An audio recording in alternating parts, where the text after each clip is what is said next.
Assalamualaikum warahmatullahi wabarakatuh. Kami dari kelompok mata kuliah struktur data yang diampu oleh Bapak Suwardi MKom. Kami yang terdiri atas Zaid Jidan, Rio Fikri Alip, saya sendiri, dan Aidil Akbar Simatupang. Kami akan membahas materi tentang linked list. Apa itu linked list? Sama seperti array, linked list adalah suatu struktur data linear. Berbeda dengan array, elemen linked list tidak disimpan di lokasi yang bersebelahan. Elemennya dihubungkan menggunakan pointer. Mereka termasuk serangkaian node yang terhubung. Di sini, setiap node menyimpan data dan elemen node berikutnya. Mengapa menggunakan linked list? Array dapat digunakan untuk menyimpan data linear dengan tipe yang serupa, tetapi array memiliki batasan sebagai berikut. Yang pertama, ukuran array itu tetap, jadi kita harus mengetahui batas atas jumlah elemen terlebih dahulu.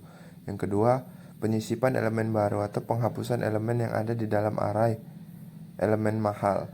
Ruangannya harus dibuat untuk elemen baru, dan untuk membuat ruang elemen yang ada harus digeser. Tetapi dalam linked list, jika kita memiliki simpul kepala, maka kita dapat melintasi ke simpul manapun melaluinya dan memasukkan simpul baru pada posisi yang diperlukan. Contohnya, di dalam sebuah sistem, jika kita mempertahankan daftar ID yang diurutkan dalam array ID 1000, 1010, 1050, 2000, dan 2040, jika kita ingin memasukkan ID baru 1005, maka untuk mempertahankan urutan yang diurutkan, kita harus memindahkan semua elemen setelah 1000, yang 1000-nya tidak termasuk. Jadi penghapusan juga mahal dengan array sampai kecuali beberapa teknik khusus digunakan. Misalnya untuk menghapus 1010 di ID, semuanya setelah 1010 harus dipindahkan karena begitu banyak pekerjaan yang dilakukan yang mempengaruhi efisiensi kode. Keuntungan dari linked list dibandingkan array. Array dinamis, kemudahan penyisipan atau penghapusan. Kelemahan dari linked list. Yang pertama ada akses acak tidak diperbolehkan. Kita harus mengakses elemen secara berurutan mulai dari node pertama atau head node kepala node. Jadi kita tidak dapat melakukan pencarian biner dengan linked list secara efisien dengan implementasi standarnya. Yang kedua, ruang memori ekstra untuk menunjuk diperlukan dengan setiap elemen daftar. Yang ketiga, tidak ramah tembolok karena elemen array adalah lokasi yang bersebelahan. Ada lokalitas referensi yang tidak ada dalam kasus linked list. Dibutuhkan banyak waktu dalam melintasi dan mengubah pointer. Yang kelima, melintasi balik tidak dimungkinkan dalam linked list tunggal. Yang keenam, ini akan membingungkan ketika kita bekerja dengan pointer. Yang ketujuh, Jadi jenis linked list di sini yang pertama adalah linked list sederhana. Dalam jenis linked list ini seseorang dapat memindahkan atau melintasi linked list hanya dalam satu arah. Ini juga disebut linked list tunggal. Dan kedua ada linked list ganda. Dalam jenis linked list ini seseorang dapat memindahkan atau melintasi linked list di kedua arah atau maju dan mundur. Dan ketiga ada circular linked list. Dalam jenis linked list ini simpul terakhir dari linked list berisi tautan dari simpul pertama atau kepala dari linked list di penunjuk berikutnya, dan simpul pertama atau kepala berisi tautan dari simpul terakhir dari linked list ini dapat penunjuk sebelumnya. Dan keempat ada double circular linked list. Sebuah double circular linked list atau circular two-way linked list adalah tipe yang lebih kompleks dari linked list yang berisi pointer ke node berikutnya serta node sebelumnya dalam urutan. Perbedaan antara daftar berantai ganda dan daftar berantai melingkar sama dengan perbedaan antara daftar berantai tunggal dan daftar berantai melingkar. Linked list ganda melingkar tidak berisi nol di bidang sebelumnya dari simpul pertama.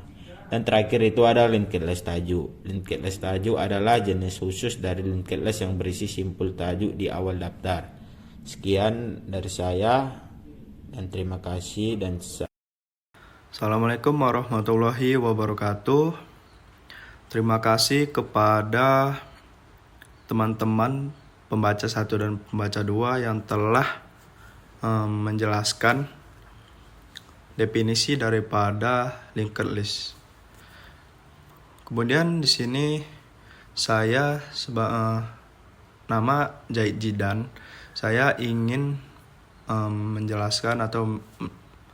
menjelaskan program daripada linked list. Baiklah, pada program linked list ini saya membuat menu, yang dimana menu tersebut, yang mana menu pada program linked list ini berisikan 5 menu. Jadi pada nomor 1 itu ada insert depan, yang dimana insert ini saya tujukan untuk memasukkan data-data, minimal 5 data gitu. Kemudian nomor 2 itu delete depan. Jadi pada delete depan ini saya tujukan untuk menghapus data yang telah dimasukkan. Kemudian pada nomor 3 ini adalah tampil data, di mana tampil data ini menampilkan semua data yang dimasukkan pada nomor 1. Nomor 1 itu insert depan. Jadi apa yang dimasukkan oleh insert depan itu akan ditampilkan pada nomor 3 ini. Gitu. Contohnya kayak 1, 2, 3, 4, 5, 2, 6, 3, 1, entah berapa gitu kan, sampai 5 akan ditampilkan semua begitu. Dan pada nomor 4 ini kan clear. Jadi clear ini itu akan menghapus semua data gitu. Oke, kemudian exit. Sini saya siapkan menu exit biar lebih keren aja gitu. Jadi begitu siap programnya, program linked list ini kita bisa memasukkan input 5 yaitu exit biar keren. Gak cuma enter gitu kan. Baik, mungkin itu saja untuk programnya. Kemudian kita akan bahas untuk output daripada program linked list ini. Jadi program linked list ini untuk nomor 1-nya itu saya akan tampilkan menu dari linked list ini, yang dimana menunya itu ada insert depan, delete depan, tampil data, clear, dan exit. Kemudian ada masukan pilihan. Nanti masukan pilihan ini akan disuruh untuk memasukkan inputnya. Kemudian yang nomor 2 ini kan bisa kita lihat next step, kita akan coba masukkan insert depan dengan memasukkan input 1 sesuai dengan menu yang tertera. Kemudian silakan masukkan data yang diinginkan. Contohnya itu 1, 2, 3, 4, 5. Nah, di sini saya sudah memasukkan datanya. Datanya itu 1, 2, 3, 4, 5 dan di situ jelas mengatakan bahwa data masuk. Berarti datanya telah masuk 1. Kemudian pada step 3 Kemudian pada step ini kita mencoba untuk memasukkan beberapa data. Nah, di sini teman-teman atau Bapak dosen sekalian, saya telah memasukkan beberapa data.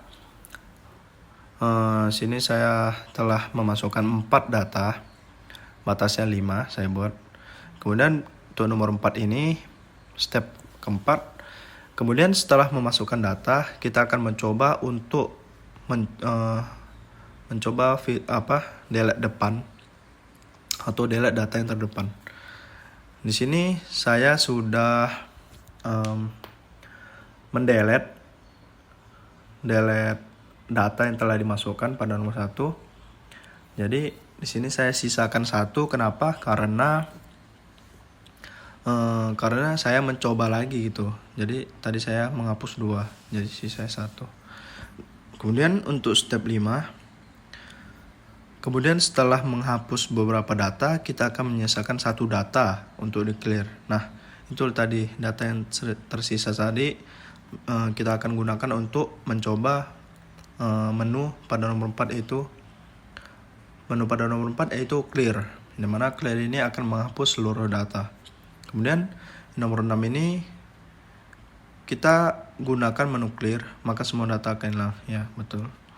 Kemudian untuk step terakhir ialah menginput 5 atau exit supaya lebih keren aja sih, jadi nggak mesti enter gitu kan. Baik, mungkin itu saja yang bisa saya sampaikan atau yang bisa saya jelaskan kepada teman-teman atau pembaca sekalian.